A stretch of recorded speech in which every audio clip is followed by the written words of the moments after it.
If you clicked on this video, you're probably wondering if a computer can tell if you're depressed by reading your social media posts. And the answer to that is yes, and with surprising accuracy. And I'm telling you that now because the true power of what these computers can do once they get a hold of your data is much crazier.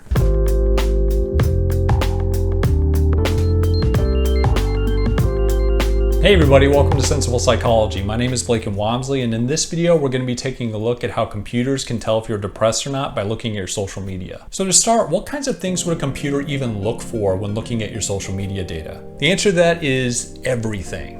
Literally everything. Like, just take a moment to actually think about what you post on social media daily. Some of you might be thinking about things like how often you post or what you write about in your posts. And while computers certainly use that information, they use a lot of extra things that you wouldn't even think about. For example, did you think about how a computer could use the average color saturation of your photos? How it could use the average brightness of your photos? Whether you mostly use first, second, or third person pronouns? How often you use absolutist words like always and never? What time of the day you post? What kind of emotional words you use? And if those emotional words you use are consistent with time or fluctuate rapidly? All of these things and many more fall into a category called user-generated content, which is simply things that the user, meaning you, puts on social media. Another category a computer can use to tell if you're depressed or not is community-generated content. Some of the things that fall into this category are things like comments, how long the comments are, likes, followers, basically anything that somebody else would put on your social media. And after looking at this data, computers can start telling the difference between the characteristics of people who are depressed and people who aren't. For example, in a study that looked at pictures on Instagram, the researchers found that people who were depressed tended to post pictures that were grayer, darker, and had lower saturation. One group of researchers found that community-generated content on Instagram could be a better indication of depression than user-generated content. And the reason why they gave is pretty interesting, and it's that when people post on social media, they're more likely to fluctuate in their emotions, but the community following that person will be consistent over a longer period of time. And last but not least is a study that only looked at Twitter and found that people who were depressed tended to post more at night, had lower activity during the day, were much more likely to use first-person pronouns like I and me,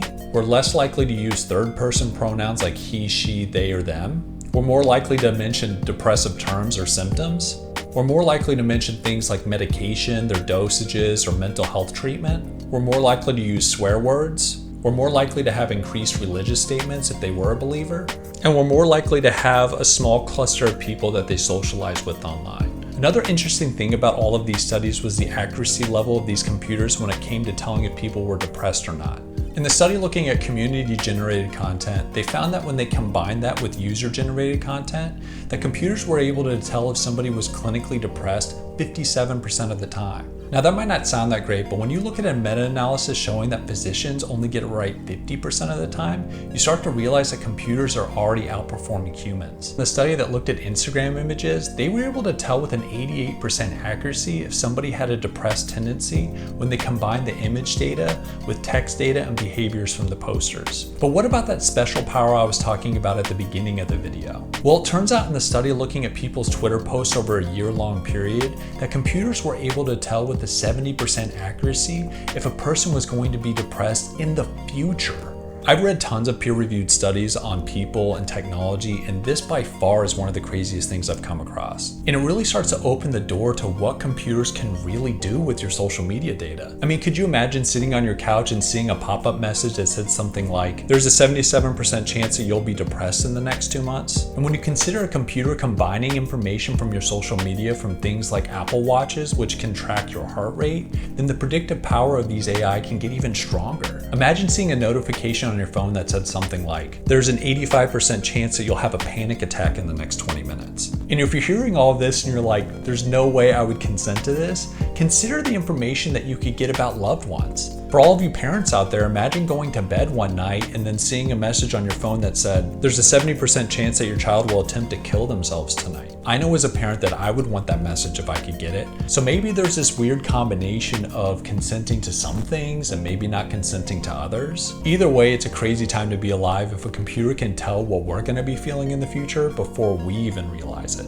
Let me know in the comments below what you think about all of this. Would you let a social media platform track your information to tell you if you were going to have a mental illness in the future. Also consider following me on Instagram at Sensible Psychology and keep an eye on what you might be posting there. Have a good one, and I'll see you next time.